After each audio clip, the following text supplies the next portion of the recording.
Assalamualaikum warahmatullahi wabarakatuh. Saya Novel Hanif, NPM 23081070010025.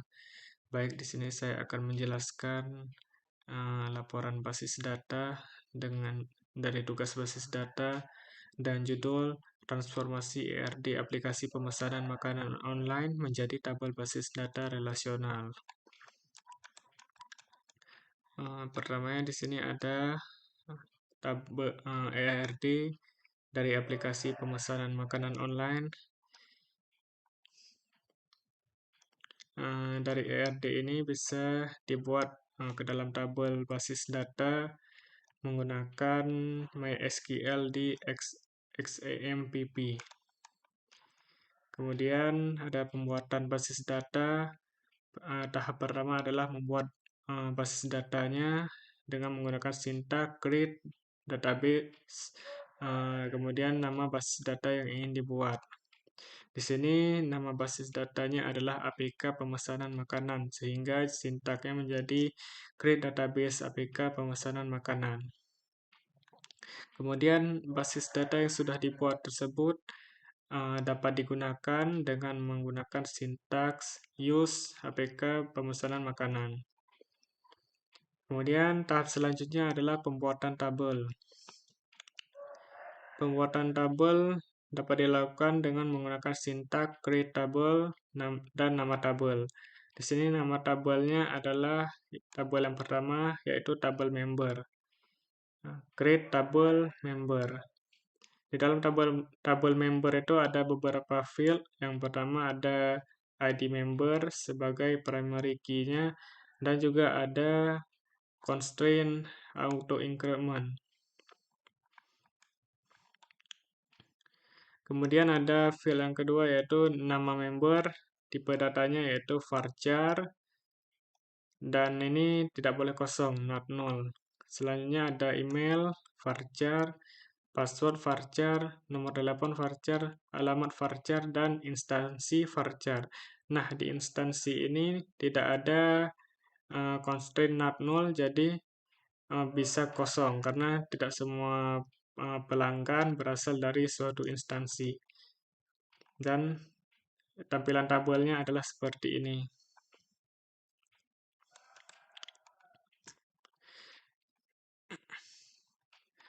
Yang kedua yaitu tabel ongkir.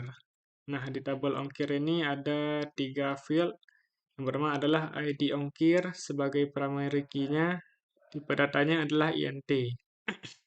Kemudian ada ditambahkan juga dengan auto increment, biar ketika ada pemesanan baru, maka ID ongkirnya otomatis bertambah.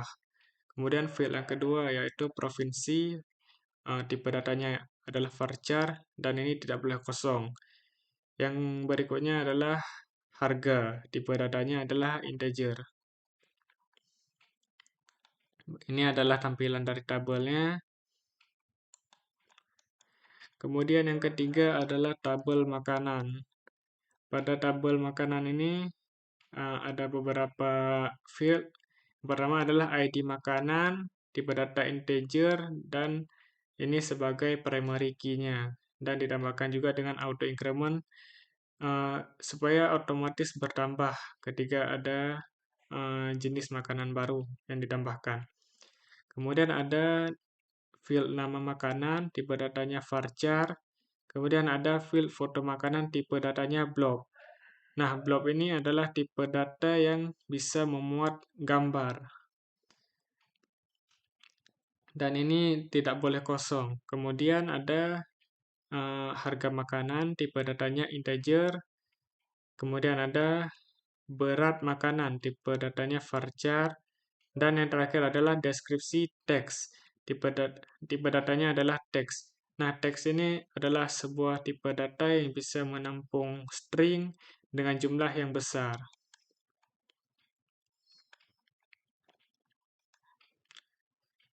Yang keempat adalah tabel pemesanan. Di tabel pemesanan ini ada banyak field. Pertama adalah ID pemesanan, tipe data integer, Ini sebagai primary key-nya, ada auto increment, kemudian ada ID member, integer, tanggal pemesanan, date. Ini tipe data ini adalah tipe data yang bisa membaca tanggal dengan format tahun, bulan, dan hari. Selanjutnya ada tipe data jumlah pemesanan. Selanjutnya ada field jumlah pemesanan dengan tipe data integer. Kemudian ada total belanja dengan tipe data integer. Kemudian ada alamat tujuan dengan tipe data varchar. Tanggal pengambilan dengan tipe data date juga sama dengan tanggal pemesanan. Kemudian ada ID ongkir, tipe data integer, dan ada status tipe data varchar. Semua ini tidak boleh kosong. Kemudian di bawahnya ada foreign key. Foreign key ini adalah primary key yang berasal dari tabel lain. Nah, di sini foreign key-nya adalah ID member yang diambil dari tabel member dengan nama field ID member. Kemudian yang kedua ada foreign key ID ongkir yang diambil dari tabel ongkir yang sebelumnya sudah dibuat dengan nama field ID ongkir. Ini adalah tampilan dari tabelnya. Kemudian ada tabel detail pemesanan. Di detail pemesanan ini ada beberapa field. Yang pertama adalah ID detail pemesanan. Ini tipe data integer sebagai primary key dan ada auto increment. Kemudian ada ID pemesanan, tipe data integer, ID makanan, tipe data integer, nama makanan, varchar, harga makanan, tipe data integer, jumlah pemesanan, tipe data integer, subtotal harga, tipe datanya integer, dan ini tidak boleh kosong. Semuanya tidak boleh kosong. Dan kemudian ada foreign key. Di sini ID pemesanan merupakan foreign key yang diambil dari yang berasal dari tabel pemesanan dengan nama filenya juga ID pemesanan. Kemudian yang kedua ada foreign key. Di sini ada ID makanan yang berasal dari tabel makanan dengan nama filenya ID makanan. Ini adalah tampilan dari tabelnya.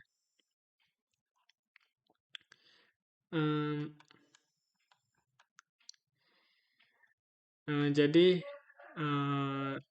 kembali ke tabel pemesanan.